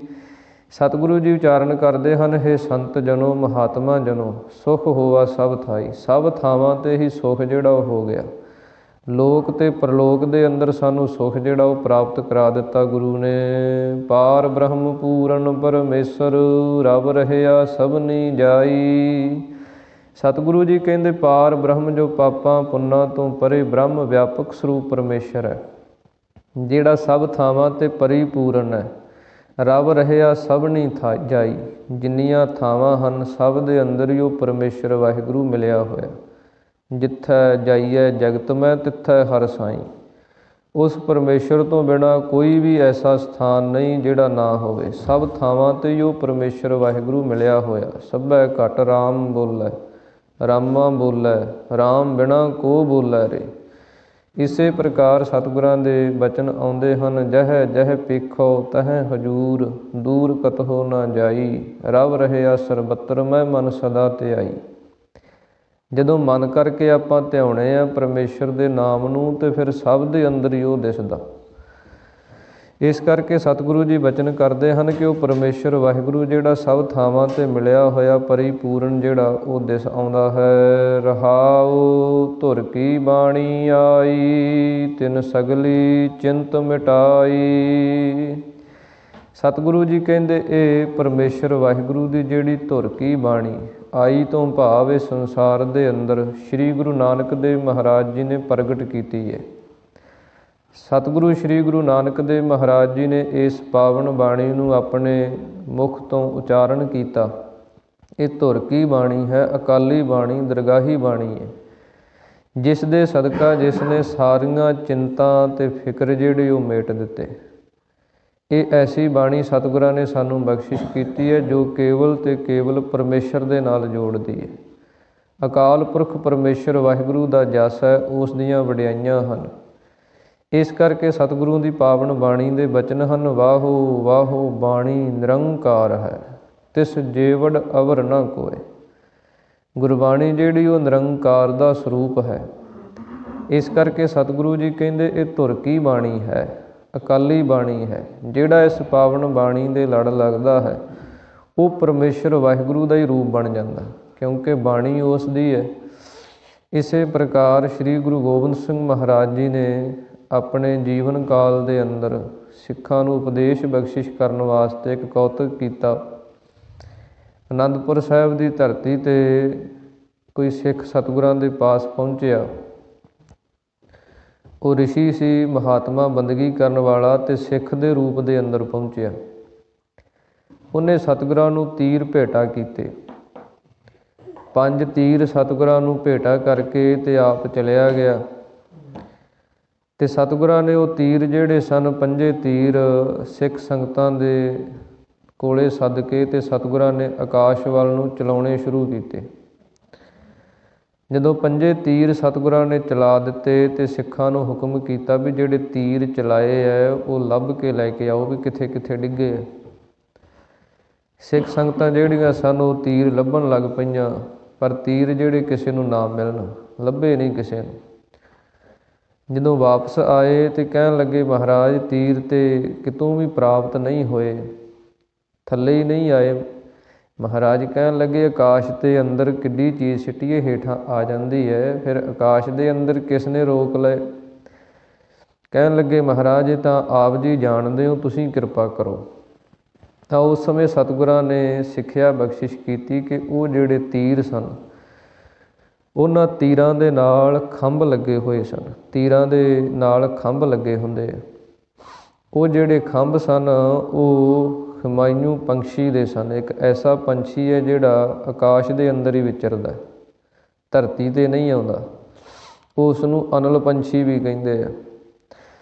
ਉਸ ਪੰਛੀ ਦੇ ਜਿਹੜੇ ਖੰਭ ਸਨ ਉਹ ਜਿਸ ਹਵਾ ਦੇ ਅੰਦਰ, ਜਿਸ ਲੋਕ ਦੇ ਅੰਦਰ ਉਹ ਵਿਚਰਦਾ, ਉਹ ਉੱਥੇ ਚਲੇ ਗਏ।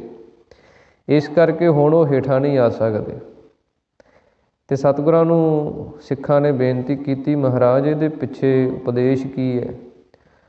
ਤਾਂ ਸਤਿਗੁਰਾਂ ਨੇ ਉਪਦੇਸ਼ ਬਖਸ਼ਿਸ਼ ਕੀਤਾ ਕਿ ਜਿਹੜੀ ਸਤਿਗੁਰਾਂ ਦੀ ਪਾਵਨ ਗੁਰਬਾਣੀ ਹੈ ਇਹ ਧੁਰ ਕੀ ਬਾਣੀ ਹੈ, ਇਹ ਦਰਗਾਹੀ ਬਾਣੀ ਹੈ।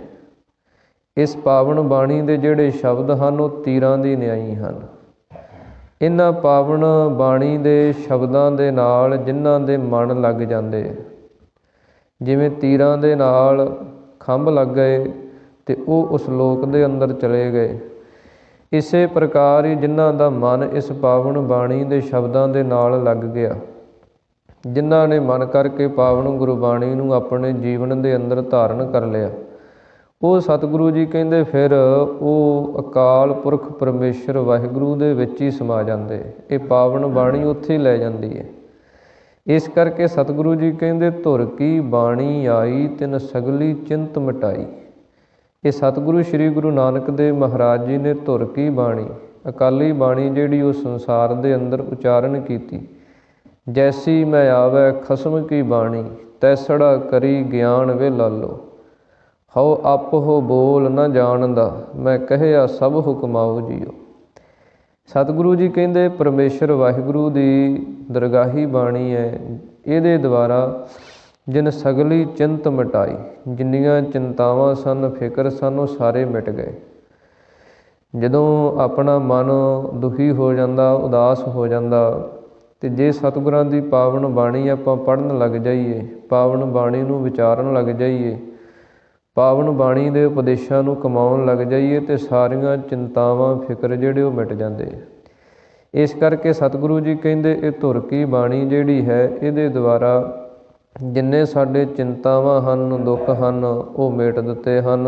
ਦਇਆਲ ਪੁਰਖ ਮਿਹਰਬਾਨਾ, ਹਰ ਨਾਨਕ ਸਾਚ ਵਖਾਨਾ। ਸਤਿਗੁਰੂ ਜੀ ਕਹਿੰਦੇ ਦਇਆ ਦਾ ਜੋ ਘਰ ਪਰਮੇਸ਼ਰ ਵਾਹਿਗੁਰੂ ਹੈ, ਉਹ ਪੁਰਖ ਵਿਆਪਕ ਸਰੂਪ ਹੈ ਜਿਹੜਾ ਦਇਆਲ ਪੁਰਖ ਮਿਹਰਬਾਨਾ। ਜਦੋਂ ਉਸ ਨੇ ਆਪਣੀ ਮਿਹਰ ਕੀਤੀ, ਰਹਿਮਤ ਕੀਤੀ, ਹਰ ਨਾਨਕ ਸਾਚ ਵਖਾਨਾ, ਤਾਂ ਸਤਿਗੁਰੂ ਜੀ ਕਹਿੰਦੇ ਇਹ ਅਸੀਂ ਸੱਚਾ ਵਿਖਿਆਨ ਕੀਤਾ ਹੈ। ਜੋ ਪਾਵਨ ਗੁਰਬਾਣੀ ਦੀ ਰਚਨਾ ਹੈ, ਇਹ ਨਿਰੋਲ ਸੱਚ ਹੈ।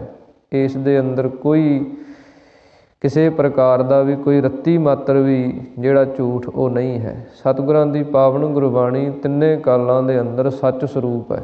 ਜੋ ਜੋ ਸਤਿਗੁਰਾਂ ਨੇ ਉਪਦੇਸ਼ ਬਖਸ਼ਿਸ਼ ਕੀਤੇ ਹੈ, ਉਹ ਸਾਰੇ ਸਤਿਗੁਰੂ ਜੀ ਕਹਿੰਦੇ ਸੱਚ ਨੂੰ ਜਿਹੜਾ ਅਸੀਂ ਵਿਖਿਆਨ ਕੀਤਾ ਹੈ।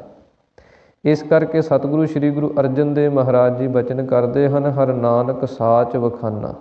ਇਹ ਜੋ ਸੱਚ ਸਰੂਪ ਪਰਮੇਸ਼ਰ ਵਾਹਿਗੁਰੂ ਹੈ, ਉਸ ਦੀ ਮਹਿਮਾ, ਉਸ ਦੇ ਜਸ ਨੂੰ ਅਸੀਂ ਵਿਖਿਆਨ ਕਹੀਏ, ਵਰਣਨ ਕੀਤਾ ਹੈ। ਸੋਰਠ ਮਹੱਲਾ ਪੰਜਵਾ। ਐਥੈ ਊਥੈ ਰਖਵਾਲਾ, ਪ੍ਰਭ ਸਤਿਗੁਰ ਦੀਨ ਦਇਆਲਾ। ਸਤਿਗੁਰੂ ਸ਼੍ਰੀ ਗੁਰੂ ਅਰਜਨ ਦੇਵ ਮਹਾਰਾਜ ਅਗਲੇ ਸ਼ਬਦ ਦੇ ਉਚਾਰਨ ਕਰਦੇ ਹਨ ਕਿ ਐਥੈ ਊਥੈ। ਐਥੈ ਤੋਂ ਭਾਵ ਇਸ ਲੋਕ ਦੇ ਅੰਦਰ, ਅਤੇ ਊਥੈ ਤੋਂ ਭਾਵ ਪ੍ਰਲੋਕ ਦੇ ਅੰਦਰ। ਲੋਕ ਪ੍ਰਲੋਕ ਦੇ ਅੰਦਰ ਰਖਵਾਲਾ, ਰੱਖਿਆ ਕਰਨ ਵਾਲਾ ਜਿਹੜਾ ਹੈ ਉਹ ਪਰਮੇਸ਼ਰ ਵਾਹਿਗੁਰੂ ਹੈ। ਪ੍ਰਭ ਸਤਿਗੁਰ ਦੀਨ ਦਇਆਲਾ, ਜੋ ਦੀਨਾਂ ਗਰੀਬਾਂ ਅਤੇ ਮਜ਼ਲੂਮਾਂ 'ਤੇ ਦਇਆ ਕਰਨ ਵਾਲਾ ਸਤਿਗੁਰੂ ਹੈ, ਉਸ ਨੇ ਕਿਰਪਾ ਕਰਕੇ ਦੋਹੇ ਥਾਵਾਂ 'ਤੇ ਸਾਡੀ ਰੱਖਿਆ ਕੀਤੀ ਹੈ। ਦਾਸ ਆਪਣੇ ਆਪ ਰਾਖੇ, ਘਟ ਘਟ ਸ਼ਬਦ ਸੁਭਾਖੇ। ਆਪਣੇ ਦਾਸਾਂ ਦੀ ਉਹ ਪਰਮੇਸ਼ਰ ਵਾਹਿਗੁਰੂ ਨੇ, ਗੁਰੂ ਨੇ ਆਪ ਰੱਖਿਆ ਕੀਤੀ ਹੈ। ਘਟ ਘਟ ਸ਼ਬਦ ਸੁਭਾਖੇ, ਸਭ ਦੇ ਘਟ ਕਹੀਏ ਹਿਰਦੇ ਦੇ ਅੰਦਰ ਉਹ ਪਰਮੇਸ਼ਰ ਵਾਹਿਗੁਰੂ ਦੇ ਸ਼ਬਦ ਜਿਹੜੇ ਹੈ ਉਹ ਸੁਭਾਖੇ ਕਹੀਏ, ਸ੍ਰੇਸ਼ਟ ਭਾਵਨਾ ਦੇ ਸਹਿਤ ਉਚਾਰਨ ਹੋ ਰਹੇ ਹੈ। ਸਭ ਦੇ ਹਿਰਦੇ ਦੇ ਅੰਦਰ ਉਹ ਪਰਮੇਸ਼ਰ ਵਾਹਿਗੁਰੂ ਦੇ ਜਸ ਦੇ ਜਿਹੜੇ ਸ਼ਬਦ ਹਨ, ਉਹਨਾਂ ਦਾ ਉਚਾਰਨ ਹੋ ਰਿਹਾ ਹੈ। ਗੁਰ ਕੇ ਚਰਨ ਉੱਪਰ ਬਲ ਜਾਈ। ਸਤਿਗੁਰੂ ਜੀ ਕਹਿੰਦੇ ਗੁਰੂ ਦੇ ਚਰਨਾਂ ਤੋਂ ਅਸੀਂ ਸਦਾ ਹੀ ਬਲਿਹਾਰ ਅਤੇ ਕੁਰਬਾਨ ਜਾਂਦੇ ਹਾਂ। ਹਿਰਦੈ ਚਰਨ ਸ਼ਬਦ ਸਤਿਗੁਰ ਕੋ, ਨਾਨਕ ਬੰਧਿਓ ਪਾਲ। ਸਤਿਗੁਰਾਂ ਦੇ ਚਰਨ ਕੀ ਹਨ? ਸਤਿਗੁਰਾਂ ਦੀ ਪਾਵਨ ਗੁਰਬਾਣੀ ਦੇ ਜਿੰਨੇ ਸ਼ਬਦ ਹਨ, ਇਸੇ ਪ੍ਰਕਾਰ ਗੁਰੂ ਦੁਆਰਾ ਬਖਸ਼ਿਸ਼ ਕੀਤਾ ਹੋਇਆ ਵਾਹਿਗੁਰੂ ਮੰਤਰ ਹੈ, ਮੂਲ ਮੰਤਰ ਹੈ। ਇਹ ਸਤਿਗੁਰਾਂ ਦੇ ਚਰਨ ਹਨ।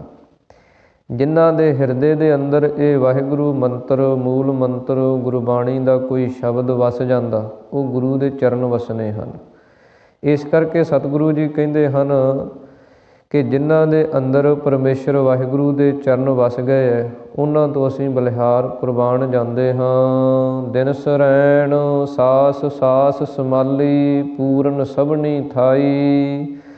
ਫਿਰ ਸਤਿਗੁਰੂ ਜੀ ਕਹਿੰਦੇ ਦਿਨੇ ਰਾਤ ਸਾਸ ਸਾਸ, ਹਰ ਇੱਕ ਸਵਾਸ ਦੇ ਨਾਲ ਅਸੀਂ ਪਰਮੇਸ਼ਰ ਦੇ ਨਾਮ ਦੀ ਸੰਭਾਲ ਕਰਦੇ ਹਾਂ। ਕਿ ਮਤਾਂ ਕੋਈ ਸਵਾਸ ਜਿਹੜਾ ਖਾਲੀ ਚਲਿਆ ਜਾਏ, ਕੋਈ ਸਵਾਸ ਜਿਹੜਾ ਐਵੇਂ ਵਿਅਰਥ ਪਰਮੇਸ਼ਰ ਦੇ ਨਾਮ ਤੋਂ ਚਲਿਆ ਜਾਏ, ਕਿਉਂਕਿ ਉਹੀ ਸਵਾਸ ਲੇਖੇ 'ਚ ਪੈ ਜਾਂਦੇ ਆ ਜੋ ਗੁਰੂ ਦੀ, ਪਰਮੇਸ਼ਰ ਦੀ ਨਾਮ ਦੀ ਯਾਦ ਦੇ ਅੰਦਰ ਲੰਘ ਜਾਂਦੇ। ਸਾਈ ਘੜੀ ਸੁਲੱਖਣੀ ਸੁੱਖ ਨਾਲ ਵਿਹਾਵੈ। ਜਦੋਂ ਪਰਮੇਸ਼ਰ ਦਾ ਨਾਮ ਜਪਦਿਆਂ, ਬੰਦਗੀ ਕਰਦਿਆਂ, ਸੇਵਾ ਸਿਮਰਨ ਕਰਦਿਆਂ ਜਿਹੜਾ ਸਮਾਂ ਲੰਘ ਜਾਏ, ਉਹ ਸਭ ਤੋਂ ਉੱਤਮ ਅਤੇ ਸਫਲ ਜਿਹੜਾ ਉਹ ਸਮਾਂ ਹੈ। ਕਿਉਂਕਿ ਸਮਾਂ ਜਿਹੜਾ ਉਹ 3 ਪ੍ਰਕਾਰ ਦਾ ਵਿਦਵਾਨਾਂ ਨੇ ਦੱਸਿਆ ਹੈ। ਇੱਕ ਹੁੰਦਾ ਸਧਾਰਨ ਸਮਾਂ, ਇਸੇ ਪ੍ਰਕਾਰ ਇੱਕ ਹੁੰਦਾ ਮਾੜਾ ਸਮਾਂ, ਇੱਕ ਹੁੰਦਾ ਸਫਲਾ ਸਮਾਂ। ਸਧਾਰਨ ਸਮਾਂ ਜਿਹੜਾ ਹੈ ਉਹ ਆਮ ਮਨੁੱਖ ਮਾਤਰ ਦਾ ਜਿਵੇਂ ਚੱਲੀ ਜਾਂਦਾ ਉਵੇਂ ਲੰਘਦਾ ਜਾਂਦਾ। ਕੋਈ ਉਹਦੇ ਅੰਦਰ ਸੰਸਾਰ ਦੇ ਅੰਦਰ ਜਨਮ ਧਾਰਨ ਕਰ ਲਿਆ, ਬਚਪਨ ਲੰਘ ਗਿਆ, ਜਵਾਨੀ ਹੋ ਗਈ, ਵਿਆਹਿਆ ਗਿਆ, ਧੀਆਂ ਪੁੱਤ ਹੋ ਗਏ, ਉਹ ਵਿਆਹ ਲਏ, ਤੇ ਆਪਣੀ ਉਮਰ ਭੋਗ ਕੇ ਚਲਿਆ ਗਿਆ, ਸਧਾਰਨ ਸਮਾਂ ਲੰਘ ਗਿਆ। ਇਸੇ ਪ੍ਰਕਾਰ ਕਿਸੇ 'ਤੇ ਕੋਈ ਮਾੜਾ ਸਮਾਂ, ਦੁੱਖ ਦਾ ਸਮਾਂ ਆ ਜਾਂਦਾ, ਉਹਦੇ ਜੀਵਨ ਦੇ ਅੰਦਰ ਬਚਪਨ ਤੋਂ ਲੈ ਕੇ ਜਵਾਨੀ ਬੁਢੇਪੇ ਤੱਕ ਦੁੱਖ ਹੀ ਚੱਲੀ ਜਾਂਦੇ। ਇਹ ਸਮੇਂ ਜਿਹੜੇ ਸਤਿਗੁਰੂ ਜੀ ਕਹਿੰਦੇ ਆਉਂਦੇ ਜਾਂਦੇ। ਤੀਸਰਾ ਹੈ ਸਫਲ ਸਮਾਂ। ਸਫਲ ਸਮਾਂ ਜਿਹੜਾ ਉਹ ਹੈ ਕਿ ਜਦੋਂ ਅਸੀਂ ਪਰਮੇਸ਼ਰ ਦੀ ਭਗਤੀ ਦੇ ਵਿੱਚ ਜੁੜ ਜਾਂਦੇ ਹਾਂ। ਜਿੰਨਾ ਸਮਾਂ ਅਸੀਂ ਗੁਰੂ ਦੇ ਲੇਖੇ ਲਾ ਦਿੰਦੇ ਹਾਂ ਉਹ ਸਫਲ ਸਮਾਂ ਹੈ। ਉਹਦਾ ਫਲ ਜਿਹੜਾ ਉਹ ਬਹੁਤ ਹੋ ਕੇ ਮਿਲਦਾ। ਇਸ ਕਰਕੇ ਉਹ ਜਿਹੜਾ ਸਮਾਂ ਸਾਡਾ ਲੇਖੇ ਦੇ ਅੰਦਰ ਪੈ ਜਾਂਦਾ ਉਹੀ ਸਫਲ ਸਮਾਂ ਹੈ। ਉਸੇ ਸਮੇਂ ਨੇ ਹੀ ਸਾਡਾ ਜਿਹੜਾ ਜੀਵਨ ਹੈ, ਸਾਡਾ ਜਿਹੜਾ ਲੋਕ ਅਤੇ ਪਰਲੋਕ ਉਹ ਸਵਾਰ ਦੇਣਾ। ਇਸ ਕਰਕੇ ਸਤਿਗੁਰੂ ਜੀ ਉਚਾਰਨ ਕਰਦੇ ਹਨ ਕਿ ਸਾਸ ਸਾਸ ਦਿਨ ਸਰੈਣ, ਰਾਤ ਦਿਨੇ ਆਉਂਦੇ ਜਾਂਦੇ ਸਵਾਸ ਦੇ ਨਾਲ ਅਸੀਂ ਪਰਮੇਸ਼ਰ ਦੇ ਨਾਮ ਦੀ ਸੰਭਾਲ ਕੀਤੀ ਹੈ। ਪੂਰਨ ਸਭਨੀ ਥਾਈ, ਜਿਸ ਦਾ ਸਦਕਾ ਸਭ ਥਾਵਾਂ 'ਤੇ ਉਹ ਪਰਮੇਸ਼ਰ ਵਾਹਿਗੁਰੂ ਸਾਨੂੰ ਪੂਰਿਆ ਹੋਇਆ ਮਿਲਿਆ ਹੋਇਆ ਦਿਸਦਾ ਹੈ। ਰਹਾਉ ਆਪ ਸਹਾਈ ਹੋਆ, ਸੱਚੇ ਦਾ ਸੱਚਾ ਢੋਆ। ਸਤਿਗੁਰੂ ਜੀ ਉਚਾਰਨ ਕਰਦੇ ਹਨ ਕਿ ਜਦੋਂ ਪਰਮੇਸ਼ਰ ਵਾਹਿਗੁਰੂ ਆਪ ਸਹਾਈ ਹੁੰਦਾ ਹੈ, ਆਪ ਸਹਾਇਤਾ ਕਰਨ ਵਾਲਾ ਬਣ ਜਾਂਦਾ ਹੈ, ਸੱਚੇ ਦਾ ਸੱਚਾ ਢੋਆ। ਢੋਆ ਤੋਂ ਭਾਵ ਹੈ ਆਸਰਾ। ਜਿਵੇਂ ਆਪਾਂ ਕਹਿ ਦਿੰਦੇ ਹਾਂ ਢੋ ਲਾਉਣੀ, ਆਸਰਾ ਲੈਣਾ। ਇਸੇ ਪ੍ਰਕਾਰ ਹੀ ਉਹ ਪਰਮੇਸ਼ਰ ਵਾਹਿਗੁਰੂ ਦਾ ਸੱਚਾ ਆਸਰਾ ਹੈ। ਉਹਦਾ ਆਸਰਾ ਜਿਹੜਾ ਉਹ ਝੂਠਾ ਨਹੀਂ। ਜਿਸ ਦੇ ਆਸਰੇ 'ਤੇ, ਜਿਸ ਦੀ ਸਹਾਇਤਾ 'ਤੇ ਉਹ ਪਰਮੇਸ਼ਰ ਵਾਹਿਗੁਰੂ ਖੜ੍ਹ ਜਾਂਦਾ ਹੈ। ਅਤੇ ਫਿਰ ਸਤਿਗੁਰੂ ਜੀ ਕਹਿੰਦੇ ਉਹਨੂੰ ਕਿਸੇ ਪ੍ਰਕਾਰ ਦਾ ਡਰ, ਕੋਈ ਦੁੱਖ ਜਿਹੜਾ ਉਹ ਨਹੀਂ ਰਹਿੰਦਾ, ਕਿਉਂਕਿ ਉਹਦੀ ਸਹਾਇਤਾ 'ਤੇ ਆਪ ਪਰਮੇਸ਼ਰ ਵਾਹਿਗੁਰੂ ਖੜ੍ਹ ਗਿਆ। ਜਾਮ ਗੁਰੂ ਹੋਏ ਵੱਲ, ਲੱਖ ਬਾਹੇ ਕਿਆ ਕੀਜੈ। ਸਤਿਗੁਰੂ ਜੀ ਕਹਿੰਦੇ ਜਿਹਦੇ ਵੱਲ, ਜਿਹਦੀ ਸਹਾਇਤਾ 'ਤੇ, ਜਿਹਦੇ ਆਸਰੇ 'ਤੇ ਗੁਰੂ ਖੜ੍ਹ ਜਾਂਦਾ, ਉਹਨੂੰ ਸਤਿਗੁਰੂ ਜੀ ਕਹਿੰਦੇ ਲੱਖਾਂ ਦੁਸ਼ਮਣਾਂ ਦੀਆਂ ਬਾਹਾਂ ਵੀ ਆ ਕੇ ਪੈ ਜਾਣ ਉਹ ਵੀ ਕੱਖ ਨਹੀਂ ਕਰ ਸਕਦੀਆਂ, ਕਿਉਂਕਿ ਉਹ ਗੁਰੂ ਦਾ ਆਸਰਾ ਲੈ ਕੇ ਬੈਠਾ। ਇਸ ਕਰਕੇ ਸਤਿਗੁਰੂ ਜੀ ਕਹਿੰਦੇ ਆਪ ਸਹਾਈ ਹੋਵਾ। ਜਦੋਂ ਪਰਮੇਸ਼ਰ ਵਾਹਿਗੁਰੂ ਆਪ ਸਹਾਈ ਹੁੰਦਾ, ਸਹਾਇਤਾ ਕਰਦਾ, ਅਤੇ ਸੱਚੇ ਦਾ ਸੱਚਾ ਢੋਆ। ਸੱਚੇ ਪਰਮੇਸ਼ਰ ਵਾਹਿਗੁਰੂ ਦਾ ਜਿਹੜਾ ਆਸਰਾ ਹੈ ਉਹ ਵੀ ਫਿਰ ਸੱਚਾ ਹੁੰਦਾ ਹੈ। ਤੇਰੀ ਭਗਤ ਵਡਿਆਈ, ਪਾਈ ਨਾਨਕ ਪ੍ਰਭ ਸਰਣਾਈ। ਸਤਿਗੁਰੂ ਸ੍ਰੀ ਗੁਰੂ ਅਰਜਨ ਦੇਵ ਮਹਾਰਾਜ ਸ਼ਬਦ ਦੀ ਸੰਪੂਰਨਤਾ ਕਰਦੇ ਹਨ ਕਿ ਪਰਮੇਸ਼ਰ ਵਾਹਿਗੁਰੂ ਤੇਰੀ ਭਗਤੀ ਦੀ ਵਡਿਆਈ ਜਿਹੜੀ ਹੈ ਉਹ ਅਸੀਂ ਤੇਰੀ ਸ਼ਰਨ ਦੇ ਵਿੱਚ ਆ ਕੇ ਪ੍ਰਾਪਤ ਕੀਤੀ ਹੈ। ਜਦੋਂ ਕੋਈ ਪਰਮੇਸ਼ਰ ਦੀ ਸ਼ਰਨ ਆ ਜਾਂਦਾ ਹੈ ਅਤੇ ਪਰਮੇਸ਼ਰ ਦੀ ਸ਼ਰਨ ਆਉਣ ਕਰਕੇ ਉਹਨੂੰ ਭਗਤੀ ਪ੍ਰਾਪਤ ਹੁੰਦੀ ਹੈ, ਅਤੇ ਉਸ ਭਗਤੀ ਨੂੰ ਕਰਕੇ, ਉਸ ਭਗਤੀ ਨੂੰ ਜਪ ਕੇ ਜਿਹੜੀ ਉਹਨੂੰ ਵਡਿਆਈ ਪ੍ਰਾਪਤ ਹੁੰਦੀ ਹੈ ਉਹ ਵੀ ਸੱਚੀ ਹੁੰਦੀ ਹੈ। ਝੂਠੀ ਵਡਿਆਈ ਨਹੀਂ ਹੁੰਦੀ, ਥੋੜ੍ਹੇ ਸਮੇਂ ਦੀ ਵਡਿਆਈ ਨਹੀਂ ਹੁੰਦੀ। ਜਿਵੇਂ ਸੰਸਾਰ ਦੇ ਅੰਦਰ ਜਿਹੜੇ ਕੋਈ ਮਾਇਆਧਾਰੀ ਲੋਕ ਹਨ ਉਹਨਾਂ ਦੀਆਂ ਵਡਿਆਈਆਂ ਹੁੰਦੀਆਂ, ਉਹ ਥੋੜ੍ਹੇ ਸਮੇਂ ਦੀਆਂ ਹੁੰਦੀਆਂ, ਬਾਅਦ ਦੇ ਵਿੱਚ ਫਿਰ ਸਭ ਕੁਝ ਖਤਮ ਹੋ ਜਾਂਦਾ। ਇਹ ਸੱਚੇ ਨਾਮ ਦੀ ਵਡਿਆਈ ਹੈ, ਸੱਚੀ ਭਗਤੀ ਦੀ ਵਡਿਆਈ ਹੈ, ਜਿਹੜੀ ਲੋਕ ਅਤੇ ਪ੍ਰਲੋਕ ਦੇ ਅੰਦਰ ਸੱਚੀ ਹੁੰਦੀ ਹੈ। ਇਸ ਕਰਕੇ ਸਤਿਗੁਰੂ ਜੀ ਕਹਿੰਦੇ ਪਰਮੇਸ਼ਰ ਵਾਹਿਗੁਰੂ ਤੇਰੀ ਸ਼ਰਨ ਦੇ ਵਿੱਚ ਆ ਕੇ ਅਸੀਂ ਭਗਤੀ ਪ੍ਰਾਪਤ ਕਰਕੇ ਜਿਹੜੀ ਸੱਚੀ ਵਡਿਆਈ ਹੈ ਉਹਨੂੰ ਪ੍ਰਾਪਤ ਕਰ ਲਿਆ ਹੈ। ਇਹ ਪਾਵਨ ਪਵਿੱਤਰ ਉਪਦੇਸ਼ ਧੰਨ ਸ੍ਰੀ ਗੁਰੂ ਅਰਜਨ ਦੇਵ ਮਹਾਰਾਜ ਸੱਚੇ ਪਾਤਸ਼ਾਹ ਜੀ ਨੇ ਆਪਾਂ ਨੂੰ ਬਖਸ਼ਿਸ਼ ਕੀਤੇ ਹਨ, ਜਿਹਦੇ ਨਾਲ ਨਾਲ ਇਸ ਨਗਰ ਦੇ ਅੰਦਰ ਜੋ ਆਪਾਂ ਸੰਗਤਾਂ ਦੇ ਸਹਿਯੋਗ ਦੁਆਰਾ, ਪ੍ਰਬੰਧਕ ਸੱਜਣਾਂ ਦੇ ਸਹਿਯੋਗ ਦੁਆਰਾ ਜੋ ਇਹ 7 ਦਿਨਾਂ ਦਾ ਕਥਾ ਦਾ ਪ੍ਰੋਗਰਾਮ ਰੱਖਿਆ ਸੀ ਉਸ ਦੀ ਸੰਪੂਰਨਤਾ ਹੋਈ ਹੈ। ਆਪ ਸੰਗਤਾਂ ਦਾ ਕੋਟਨ ਕੋਟ ਧੰਨਵਾਦ। ਪ੍ਰਬੰਧਕ ਸੱਜਣ ਜਿਹੜੇ ਹਨ ਉਹਨਾਂ ਦਾ ਧੰਨਵਾਦ।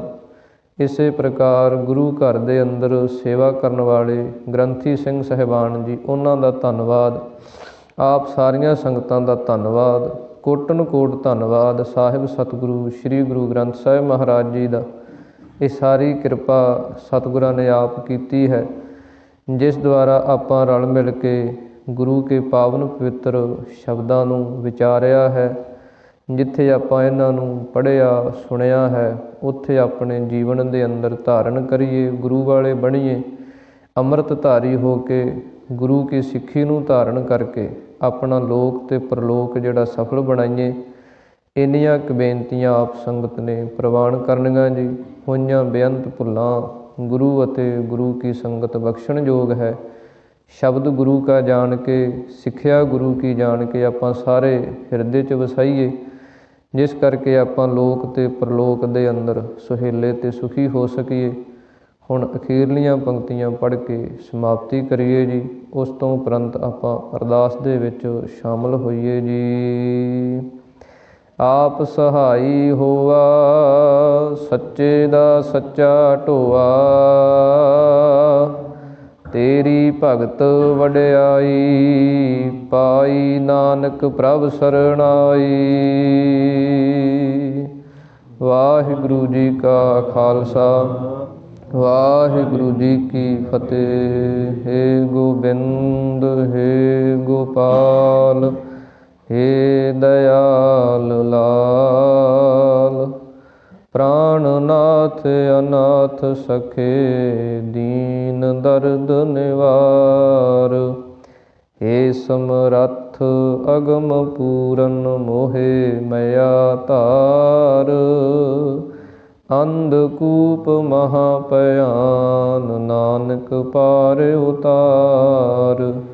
ਆਏ ਪ੍ਰਭ ਸਰਣਾਗਤੀ, ਕਿਰਪਾ ਨਿਧ ਦਇਆਲ। ਏਕ ਅੱਖਰ ਹਰ ਮਨ ਬਸਤ, ਨਾਨਕ ਹੋਤ ਨਿਹਾਲ। ਜਲ ਥਲ ਮਹੀਅਲ ਪੂਰਿਆ, ਸੁਆਮੀ ਸਿਰਜਣਹਾਰ। ਅਨਕ ਭਾਂਤ ਹੋਏ ਪਸਰਿਆ, ਨਾਨਕ ਏਕੰਕਾਰ। ਵਾਹਿਗੁਰੂ ਨਾਮ ਜਹਾਜ ਹੈ, ਚੜ੍ਹੇ ਸੋ ਉਤਰੇ ਪਾਰ। ਜੋ ਸ਼ਰਧਾ ਕਰ ਸੇਵੰਦੇ, ਗੁਰੂ ਪਾਰ